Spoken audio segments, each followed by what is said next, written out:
Alright, hello everyone, welcome to this YouTube video. In this video, I'm sorry, I'm slightly silly, I just hit my head on accident. But anyway, I'm going to try to give you a quick personality test regarding the MBTI system and just a general overview, right? So I think this will be a part of a more larger like MBTI series or personality series. This is not going to be a very much a lecture, it's going to be a test. But I could also do a general lecture where I talk more broadly and explain more broadly about many different topics, because this is really a hobby of mine, so I find it very interesting. That being said, I'm still learning. I've read a lot and watched a lot, but I haven't read everything and I haven't read the deepest stuff, but I still know some things, so let's get into it. How the fuck? Play. Right. Alright, so first of all, uh, typology. Yeah, so MBTI stands for Myers and Briggs. Typology, maybe index. I'm actually not sure what it stands for, but it was made by Myers and Briggs in this book to the left. And it's based off this guy on the right who looks like Jesus or Albert Einstein, but he's really Carl Jung. So he's an old psychologist. And he's one of those classical old psychologists, along with like Freud.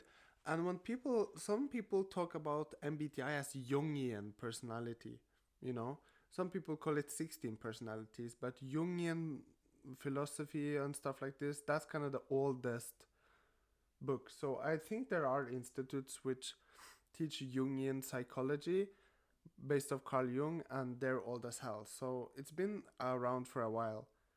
Oh shit, yeah, sorry. Anyway, we're not supposed to go there yet. Let's go into how the fuck? Bruh, how do I exit? Yeah, let's go over to Photoshop. Oh, sorry. I know this is silly, but hey, it is what it is. So, um, the personality system of the MBTI is based off all these values. So these are binaries, right? Extroverted, introverted, these oppose each other. And being intuitive and being what's called a sensor, you might not know what that is just yet, but they also oppose each other. So does being a feeler versus being a thinker, being more emotional versus being more logical, this is.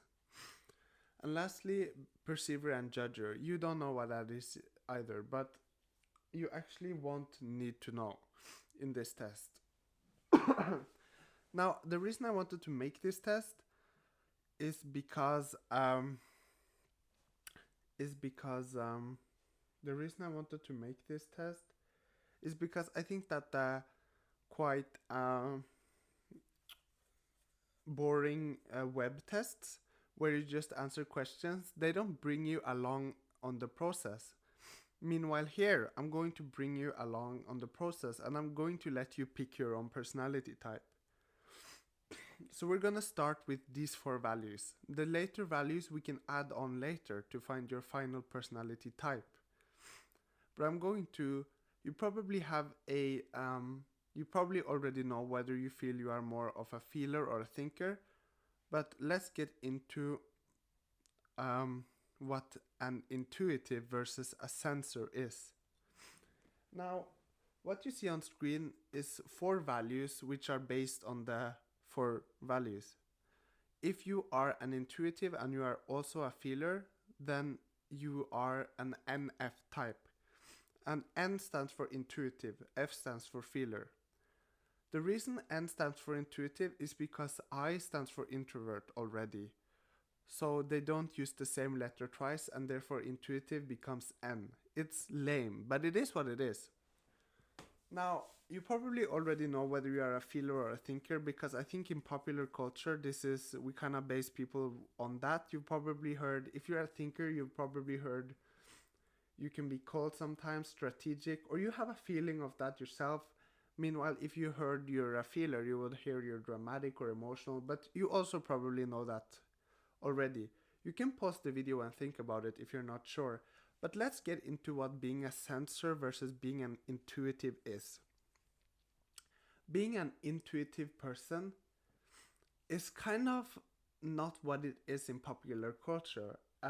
Because when we talk about someone who's intuitive, we talk about someone who usually takes it from the gut or has a strong hunch. In men, it's called a hunch. Meanwhile, in women, it's called an intuition. But being an intuitive in MBTI actually means being more creative or being more thoughtful or dreamy. So if you are an intuitive here, that actually means you take things slower. You think about it for a longer time. Meanwhile, if you are a person who just knows right away, then you're more actually likely to be a sensor. But what makes an intuitive and what makes a sensor, at the end of the day, it is not whether you are quick or slow. That's more an extrovert or an introvert. What it is that if you find yourself to spend a lot of time thinking and daydreaming, if you find yourself spending a lot of time maybe contemplating, maybe having grand visions, or maybe doing mysticism, spirituality, maybe you're really into art or things like this. Maybe if you were young, you would spend a lot of time looking up into the sky. And maybe you're unconventional. Maybe you are, I don't want to use the word creative because I'll get into that later, but creativity can mean a lot of different things. But if you are someone who's maybe a bit more odd, then you're more likely to be intuitive. Meanwhile, if you're a sensor, that means you're more in your outer world rather than your inner world. You're in your senses, right? You're not always in your head. Although you can be a sensor with, for example, anxiety, but you are more in your environment. So if you're a person who is interested in maybe activities, or if you are a very dutiful person, if you manage your tasks quite well, if you have a quite easy life kind of, if you're good with your tasks, if you manage what you need to do, if you're mentally quite well and quite easy, and I don't know what other traits. Physical, that could be with tools or but it could also be with art, you know. An intuitive person doing art would be more someone who's trying to find a really deep thing to paint. Meanwhile, a censored person doing art would be someone who really just plays a lot around with colors and learns to draw well. But yeah, I don't know. I can't do more than let you think about it. But I've already kind of told you a shit. Yeah. I've given you a few keywords, right? But here I've made a kind of a political compass, or it's not political though, but I tried to line it up what I think the political compass would be, just because I thought it would be fun. But sorry, this is a waste of time. Here we have a quadrant of 4 different centers of intelligence, I suppose: the SF, the ST, the NF, and the NT. This is again a sensor person who is feeling, emotional, a censoring person who is thinking, a intuitive person who is feeling, that means emotional, or an NT person, an intuitive and logical person. If you have thought about it, or I'm more feeling, or I guess I'm more intuitive, then look at the traits of, for example, the NF and see if they count, you know? Meanwhile, here are the traits of the other types. So I'll zoom out a little bit, but as you see, this quadrant is based on sensing, intuition, feeling, and thinking. But I've also added 4 more traits in the corner, just if you still are unsure, then these can tell you a little bit more. For example, the ST person, who is both sensing, that means they're in their environment, they're worldly, they're materially based, who is also logical, is most objective, or maybe most harsh, or most strategic, I guess. They would be very good with time, for example. They would be quite, I guess, maybe not, or maybe, yeah. I'd say they would be good with money. They'd make good estimates, right? They would say, "Oh, training will take 1.5 hours." Meanwhile, this would not be true for the NF, which I call the least objective. The NF would probably make an estimate and it would be far off. They would say, "Oh, this task will take an hour and it will take a week." And then they will say, "This task will take a week and it will take an hour." I can struggle with this too. I just don't estimate things because I never manage to, and I don't try to be hard with saving or this or that. I still try to save and I still try to get stuff done, but to make numbers estimations, I'm not able to do that. Meanwhile, here I've also made another axis between most present and least present, which by that I mean the SF type. They are in their environment, tuned into their family, what is asked of them. They manage to be on top of tasks, and you don't feel you have to make a hard time to connect with them. You enter a room with them, and they will have made a connection with you, thinking of you, feeling with you.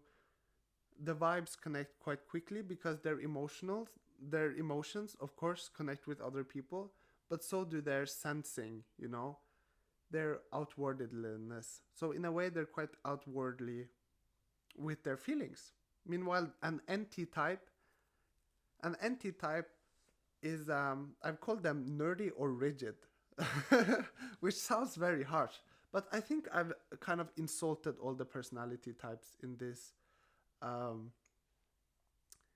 in my plans already. I'm going to be insulting everyone because I find that fun, and I find it to be maybe a bit harsh, but it's also one thing I will say right now, which I will say a billion, quillion, trillion times, is that your largest strength in your personality is also your largest weakness.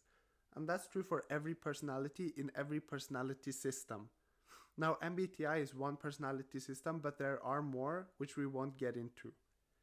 But yeah, the NT type, they're the type to be looking into their notes on their telephone, or reading book with their nose so deeply into the book that they won't feel you. And you might have to, if you're a friend of an NT type, you might have to break down their walls and ask quite drilling questions to get to their, I guess, essence, right? But yeah, I assume by now you have chosen a quadrant. If not, then just do it right now, because we're going further in. Out of the traits I've picked out for each quadrant, I've chosen whether a quadrant is, whether a trait is more of a P type or a J type. Now, this is the perceiver judger thing, right? And I will let you look at the traits and think about it, but I will also, this won't be the last time you see it. I will make traits which I will make later in the video. I'll explain more. But what a J person is, SFJ versus NTJ, a STJ, whatever. A J person who is someone who's more in tune with their decision making. So they're a judger, judging. They're not always judging and being rude, and judging doesn't mean you're being rude. But a judging function is either feeling or thinking. So you might be like, what? I thought we already decided whether we are feeling or thinking. But the J versus the P trait tells you that tells you whether you are more in tune with your feeling and thinking, that will be J, or whether you're more in tune with your dreaming and living, kind of. That would be the P type. So if you are an SFP, that means that not only are you sensing and feeling, but you are extra sensing, because you, through the P preference, preferizes the S. Meanwhile, if you are an SFJ, not only are you sensing and feeling, but you prioritize your feeling, your extra feeling. That's the J for judging. Now, I've told you what it is, but you don't need to know, really, because we're just here to give you your personality type. So look at the traits. What fits most? Are you more of a resourceful and technical and fit ST person instead of harsh and dutiful? Then you're probably an STP.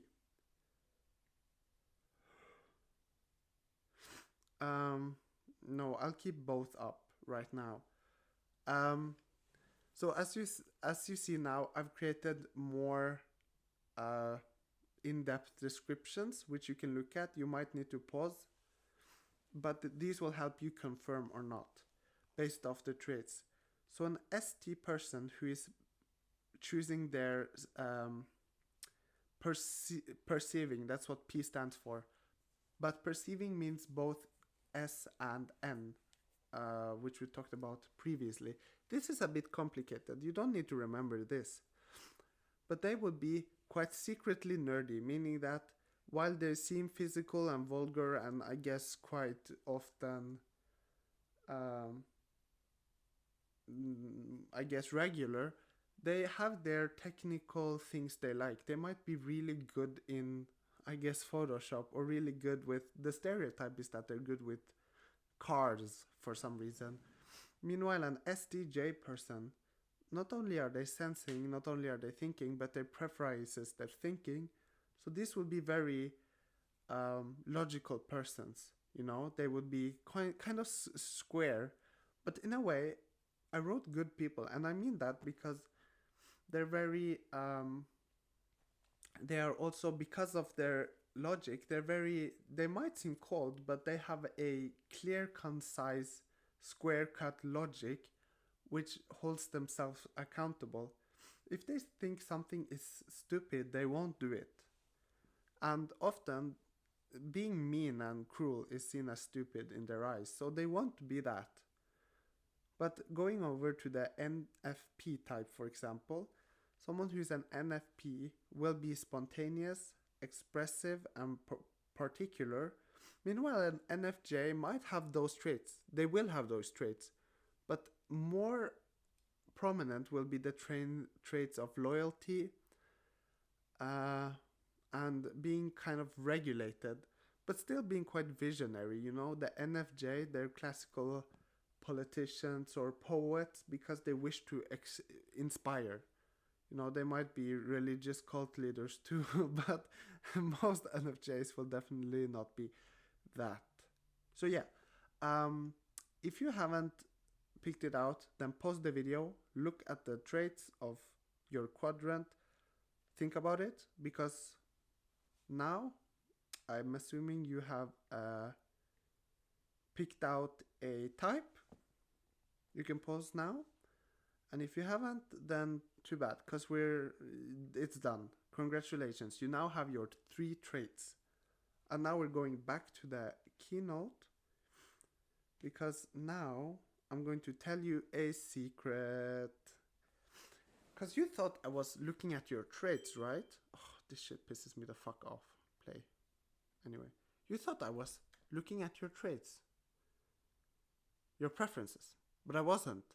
I was actually checking your cognitive functions. Hiya! What does this mean, la? Actually, who am I talking to? No one's gonna watch this video. But anyway, the cognitive functions is the bullshit which this young guy, that's what he was blabbering about, and it's not a part of the MBTI usually. most people, they talk about, I'm an ENFP, I'm an INTJ, for example. They don't really check the cognitive functions. And that's fine, because while the cognitive functions is what, it's kind of the logic or the lore of the MBTI system, you don't need to check them very often. But it's what we use to give you your personality nonetheless. And you have two of these, and based off the traits which I picked out for you, you will now get to know them. And I won't explain much. I simply won't do it in this video. I can do it in another video, but tell you what all the traits mean. But if you are curious, then look into it, right? Because this will base your personality, and they will also base whether you're an extrovert or an introvert. So as you see, I've just categorized them whether you're a judger or a perceiver. A perceiver is someone who's more intuitive or sensing. A J is someone who's more feeling and thinking.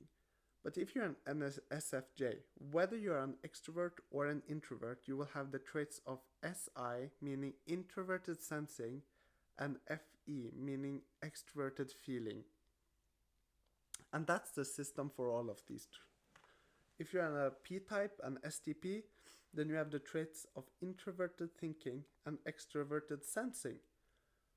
Now, these two traits, which you don't have more than two traits, but they make up your entire personality, and SE is very different from SI, for example. But regardless of whether you're a J-type or a P-type, you have one judging function, meaning you are either logical or emotional. You either have F or you have T. And you have a perceiving function, which is either S or it's N. So all types have an S, an N, an F, or a T. I mean an S or an N, and an F or a T. But you don't need to know that either. But I just thought it would be nice for you to know, if you have decided what type you are, to maybe take a screenshot and then you can look into it and learn a lot about yourself. But anyway, now we will find your type. This is the final part of the final partification of the finding your personalification. I'm sorry. I like these silly pictures. I'm making fun of all the types, don't worry. But yeah, if you're an ESFJ, then you are still an SFJ, meaning you think just the same as an ISFJ. But you are more externally validated than the ISFJ. You are better at reading others than the ISFJ, and you're more adaptable and dependable than the ISFJ. Meanwhile, if you're an ISFJ, you have all these traits of the ESFJ. You're both externally validated, you read others like a book, and you are adaptable and dependable, but you are more careful, detailed, and practical than the ESFJ. And I've chose these adjectives because I think they're quite easy to understand, you know. So congratulations, ESFJ. You can stop the video now. There won't be anything at the end of the video. You now know your MBTI type. Whether you're an ESFJ or an ISFJ, you might have to think about it, but when you come to a conclusion, that's your personality. You can then go open a new tab in Google, look into the ISFJ, and maybe find the ISFJ Facebook group if you'd like. But now you know. Let's move on to the STJs, who are so exciting and fun. I love them. But yeah. Okay, you're boring as hell, but you're very good people. If you're an ISTJ, again, I'm not gonna say it for every type, but you have the same trait as the ESTJ. Just you are more detailed, intelligent, and fair. You're very fair and strict with what you think is right. If you're an ESTJ, you're still fair, but you might find your fairness to slip under the rug if you are more, focused on something else. If you find yourself to be have made a decision, you might forget about your values for a second. You're also more structured and you're harder working. These types are classically workaholics.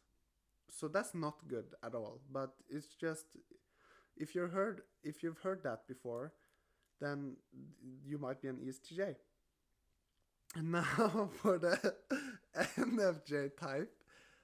If you're an INFJ, you are classically emo.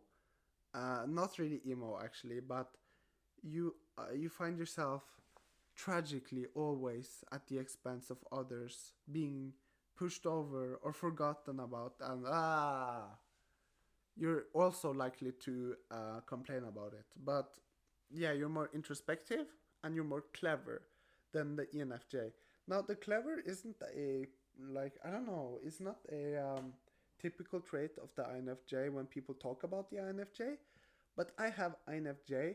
I can bring any topic from my bookshelf and they will know it, and that pisses me the fuck off sometimes because I just want to talk about my thing. Like if I know something, if I'm like nerding on something and I really want to, my stupid telephone, and I really want to talk about it. Oh, shut up, blah. Pisses me off. Anyway, um, then I might be disappointed because the INFJ will already know it, and they will talk back, and I will be like, "Damn, I thought I only knew about this," and no, they knew about it. They're clever in that way. The ENFJ, they're still clever. They know a lot of things about a lot of things, but one thing that I don't like about the ENFJ is that they have a very liquidy personality, which means that I have an ENFJ very close friend who told me that they didn't like me for the first year which we knew each other. And I'm not mad that they don't like me that year. We are close friends now. We're very close friends now. But I'm mad that I didn't know because they're so diplomatic. And that's the classic trait of the ENFJ, that they manage groups. And they managed me in a way where I thought we were friends and we weren't. So I was tricked. In that way, both the INFJ and the ENFJ can be manipulative. But it's not because they want to control, it's more like they naturally do, because their purpose is not to control, of course, but to keep a good collective, kind of, yeah. The ENFJ also very open-minded, but also always at a service to others. And it's different from an INFJ will usually find themselves at the service of others, not by their own will. Someone will befriend them and ask a lot of them, and that might be hard for the INFJ. Meanwhile, the ENFJ, they do ask others to help them. They will befriend everyone and do services for them. And they trap themselves, kind of. They won't find themselves as much in load-bearing relationships, but they will create them at their own expense. But it gives them power. I mean, an ENFJ often has like a mutualistic way of thinking where they're very happy to do things for others because they think they will get things back, and they will, but they still kind of burn themselves out often. Yeah. Now the ENTJ are the emoest. No, they're not the emoest type, but they think they are. They think they are so edgy and cool. They're lame as fuck. I'm sorry, but the ENTJ type, they're still very the INTJ, for example. I chose the term strategic, mysterious, and narrow-minded. Now, when I say strategic, I mean that they are clever and you wouldn't know. But when I say mysterious, I'm talking about that you wouldn't know. I have an INTJ friend who's she doesn't dress in all black and go huff and puff around. She's very normal and regular. But she has this ominous vibe which makes you question her. Huh? What do you mean by that? What are you thinking? What's this vibe? What do you mean? I find myself questioning her a lot, and it might bother her, but there's some part of the INTJ which you will never know. but that doesn't make them narrow-minded. What makes them narrow-minded is that the INTJ, they have their eyes set on something, you know, and that makes it so that um, things around them they don't pay a lot of like.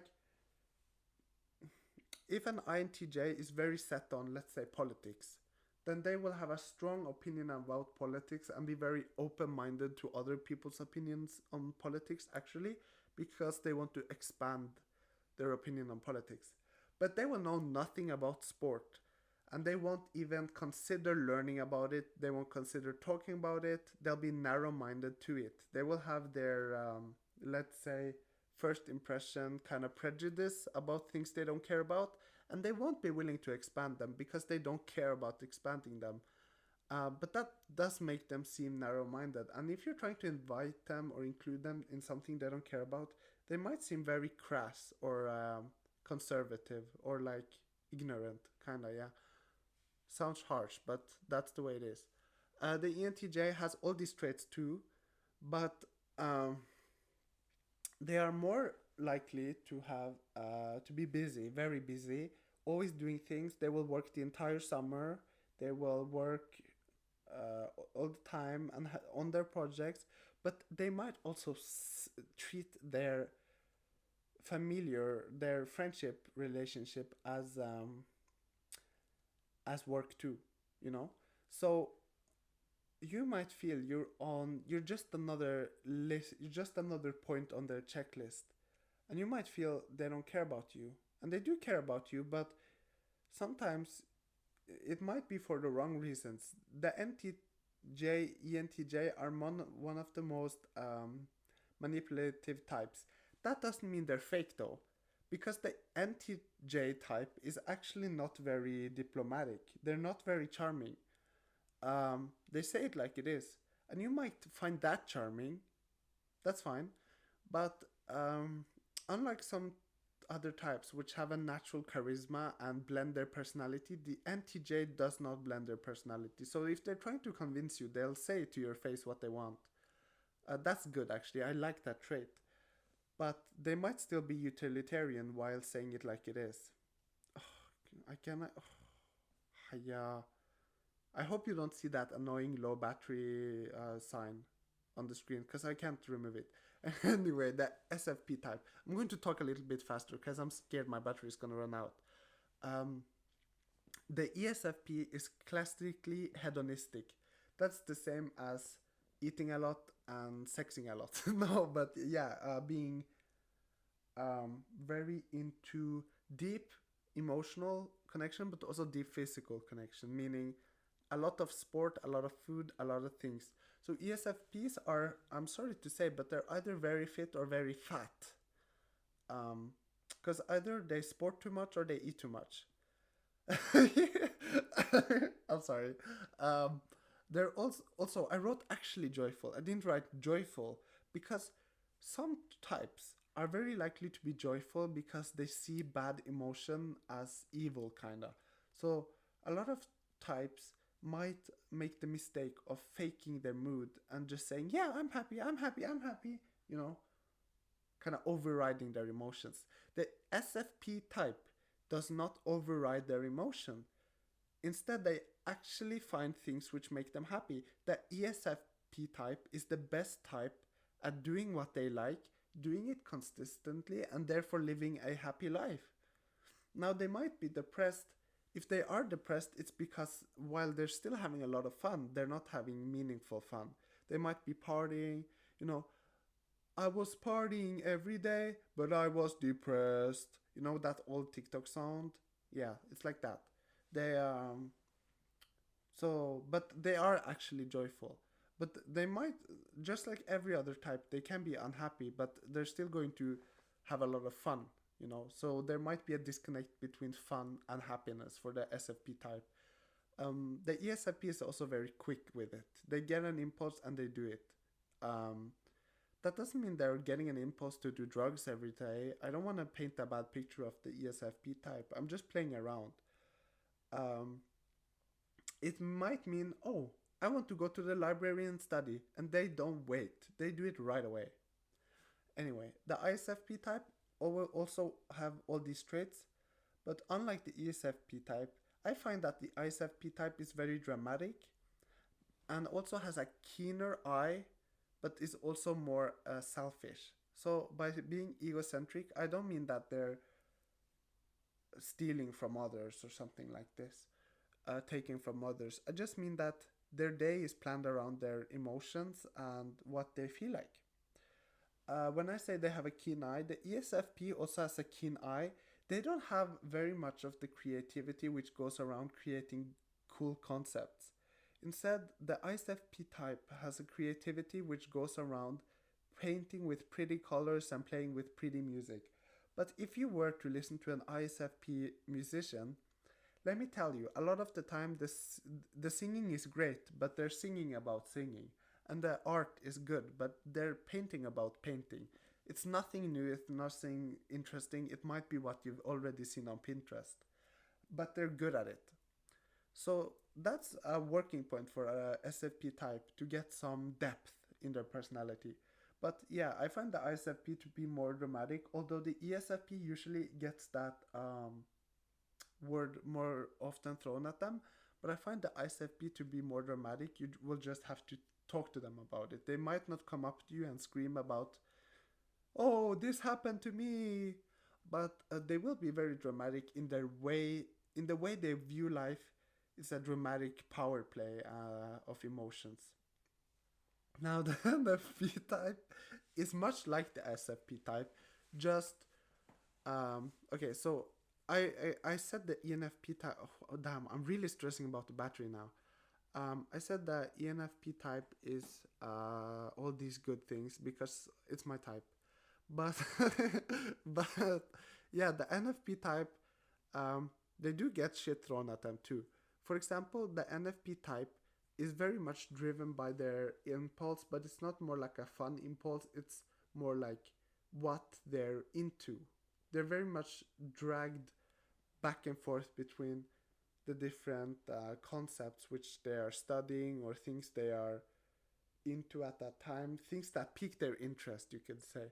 And that's why they're often called flaky or shifting, because they might be very into tennis on Monday and will go to tennis with you. But then when the plan comes on Tuesday to actually do the tennis, no, they want to watch a film, right? So that's why they're often called flaky, because they aren't very bound down by their they often the idea of something seems more fun than actually doing it. They're also called intense. That's because yeah, I don't know why that is, but the ENFP trait, people like, yeah, intense. I guess it is because the FP makes you very dramatic. All the FP are very dramatic, but also because the NFP, they might ask rude questions, for example, or say things that are seen as breaking norms because it's fun, it's cool, it creates different scenarios. It's interesting. That's why the ENFP type is often called intense. Also, the ENFP type is constantly dotting around the room, thinking and daydreaming hours upon hours a day for their entire life, especially when they were young, though. Um, but yeah, let's move on. All these traits are true for the INFP type too, but the INFP is more silly, you know, and they're more complicated, meaning that they suffer from depression, all of them, most of them actually, um, and deep emotions and emo-ness and edginess. The emo picture is an INFP. I don't. I hope they must be. But the INFP, I find the INFP to be more dramatic than the ENFP. You will just have to ask them about it. INFPs are also funny as fuck. If I find an INFP, we are cackling. Immediately, we are cackling. But you have to get the conversation rolling with them to start the calculation. And then, is this the last type? No, there's one more type. The STP. Now the STP are very unlike the NFP because they only have one trait in common, which is the P. But The P for the STP focuses towards the S, meaning that the STP, yeah, there's nothing in common. But the STP I find to be very stats interested, meaning that if they are talking about their computer, they will say this has 8 gigabytes of this and that, and the processor is of this and that. And if they're talking about the car, then it's diesel this and diesel that, and this motor does this and that. It's because the T makes them very interested in numbers. Meanwhile, the S is outward numbers, so it's not internal estimates or plans, but more or like external, um, yeah, stats which pique their interest. I find this boring as shit. I don't give a fuck. What the fuck, I'm never looking at the stats. Um, but the ISTP in particular, I also call the schmegular introvert. And what I mean by the schmegular introvert is that they seem boring or basic or regular, what you want to call it. There's nothing wrong with that. There's nothing evil about that. But what you will find is that they do have very particular interests. But they want, you know, they're not like K-pop fans, which have K-pop backpack and K-pop here and K-pop eye lenses and K-pop tattooed on them. In fact, you will have to dig into the ISTP person to find that they have a particular music taste and they will know a lot about it. Or they might be into, what is it called? Like driving or something? Like books, a certain type of books, or like stones, I guess. Yeah, like they could be into minerals and they will know every mineral in the book. Or if they're into dogs, they will have the dog catalog and they will have looked at every picture and tell you the coating of every dog. But they don't seem odd in a way. And that's because the S, um, which they focus on, makes them very keen on kind of blending in, I guess, seeming normal and stuff like this. But I wouldn't say they're very much. Yeah, they are a bit putting on a display for others. I think it could be good for the ISTP to more outwardly show their interests, but they do have interests. Um, I would also say they're stoic. They also don't know their feelings that well. You might need to dig a bit to know their feelings. Um, yeah, actually, seeing as their primary cognitive function is TI, they actually know the least of their feelings of any type, which makes them very seem rough around the edges. If you're reading a fantasy romance novel and there's some like guard or something who's like to the princess who's very like cold and stuff, but then after digging for 3 books you find out he's actually tender inside. That's the ISTP type. That's the ISTP type. Meanwhile, the ESTP type can seem very different from the ISTP type, but they have all of the same cognitive functions. I would say the ESTP type. I wrote raw. You might fucking no sorry. The it died. The what is it called? Yeah. Anyway, my battery died, but it's fine. We are back on it. What I mean by the ESTP is raw is that they have usually very like silly humor, like they'll be like fart jokes or like this physical humor, and they don't seem to find that disgusting at all. I don't get why that is. They kind of look like this zombie here. No, I'm playing. They can be nasty though, but the ESTP is usually outgoing, and also that means having friends and stuff, but also doing a lot, and often sports or physical activity like this, seeing as their primary function as is SE. That means they excel the most in physical activity, um, and they're also very sassy, and I don't know why that is, but every person who is charming is usually also sassy. Like the ESTP is always sassy. Like even men, they're sassy as freak. When you're trying to talk to them, you get the sass. Um, so yeah. Anyway, and lastly, the NTP type. the intuitive thinking and perceiving type. If you are an ENTP, you are also sassy, but the ENTP struggles from analysis paralysis, meaning that they get stuck in overthinking and over daydreaming, over analyzing others, things to do, themselves, politics, values, religion. ENTP types are classically kind of like logic nerds, I guess. You know, they will debate you or spend a lot of time quite. They can be very arrogant in their pursuit of trying to break things down and build them up, trying to put things into boxes and understand their world. It's easy to get annoyed at the ENTP, especially when they're also sassy. Other than that, ENTP have odd interests. They're likely to be scrolling the dark web or reading books on necrophilia or having a pot of fingernails, or they do kind of nasty or weird things a lot. And they're also very foolish, you know. All of these things were negative, damn. Yeah, but the ENTP can piss me off. That's being honest. But yeah, I mean, if you looked at the previous traits of the NT type, they have those traits as well. And the previous traits I wrote from the NTP type, they have those too. So don't, they are the strongest. What I said, although I only wrote negative things, the best, what the fuck, I'm tired. The negativest thing is also the positivest thing.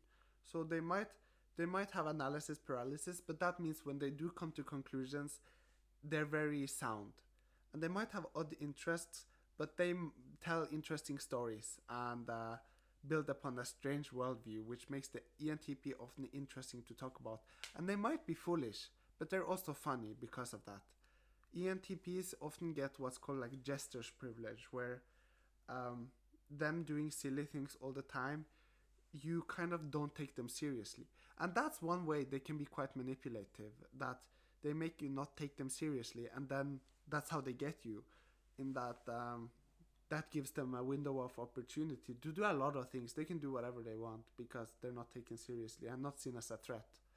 But they are kind of a threat. They can be very charming, they can trick you, but I don't think most ENTPs are out to hurt someone, although if they are in a bad mental state, these are called loops. We won't get into it, but then the ENTP is a type to look out for. Often it could be many different types of manipulations, but we can, if someone watches this video and if one person wants me to make a video on how different personalities manipulate, I'll make the fucking video. I don't care. Anyway, the INTP, last on the list. Lastly, but the least important. Now I'm playing. I actually have a daughter's cousin boyfriend who is an INTP. No, do I have INTP friend? Yeah, I have one INTP, or two INTP friends. The INTP have the traits of the ENTP, but they are more stubborn, more concerned with truth, and this last part I find actually very beautiful. They find beauty in logic. I find it beautiful that they find it beautiful.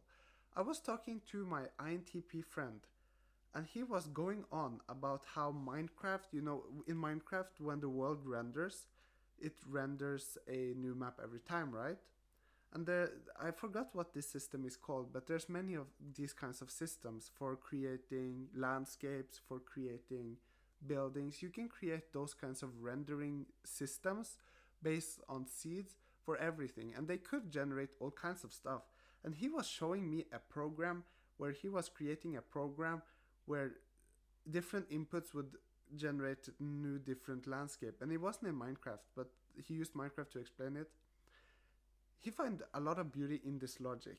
That's how INTP people become computer nerds, because they find beauty in encryption. They find beauty in the DNS system. They find the beauty in they can come all sorts of nerdologists because they find beauty in this logic. They could find beauty in DNA and how that works, or how amino acids work. They could find beauty in, and it is kind of beautiful. Just, I mean, I also kind of find beauty in hacking and systems and this and that and software, but I don't find it that beautiful that I'm willing to learn to code, because I'm not smart enough to code and I find it boring as fuck.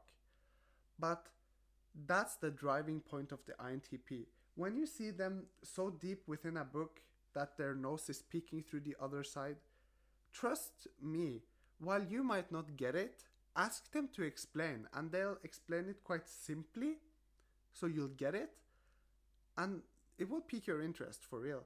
Because they might be odd and stuff like this, but they're not stupid or something. They have reasons for why they do things. And that might not be your reason, but they'll give you a good reason to look into computer or science or something like this. Astrology. No, not astrology.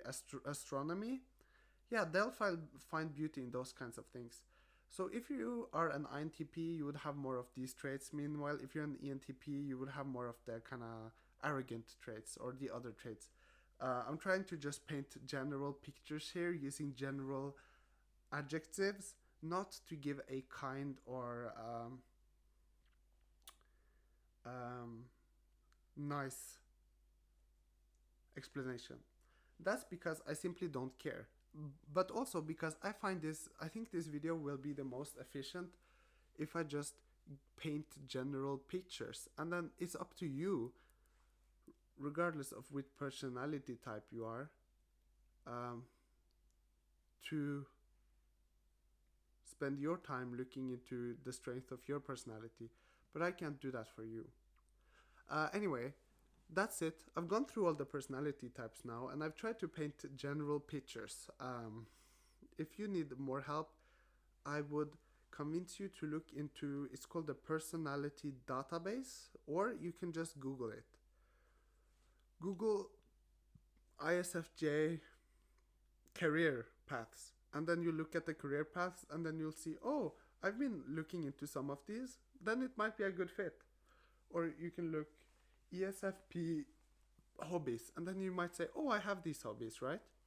Or you can say INTJ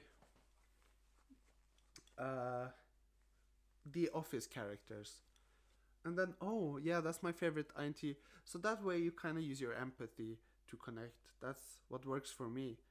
But I guess if you're more logical, then maybe breaking down these adjectives and cutting definitions with a knife will help you to understand. Usually, you won't find a good fit with your personality right away. I think it's also because if I'm explaining a personality type and you think, oh yeah, that might be for me, but I don't like it. And that's because I might use a lot of those negative terms which you've heard a lot through your life, and then that might make you feel a certain type of way. But the point is, your biggest strength is your biggest weakness. And if you learn to like the bad parts about you, then you can start working with your personality. If you're too stubborn to bother accepting that you have a personality that isn't the most liked or which have certain flaws, then you're going to find yourself in a big heap of problems, because no personality is very well liked. A lot of people hate a lot of personalities. I don't hate the INTP or the ENTP though, because I have a lot of friends who are like that, and that's for a reason, because I like this. But yeah, I am using like slightly crass terms, and I'm sorry about that, but it serves a purpose, I think. It also makes it fun for me to make this video. I can be kind of rude. Alright, yeah. Thank you for watching this video.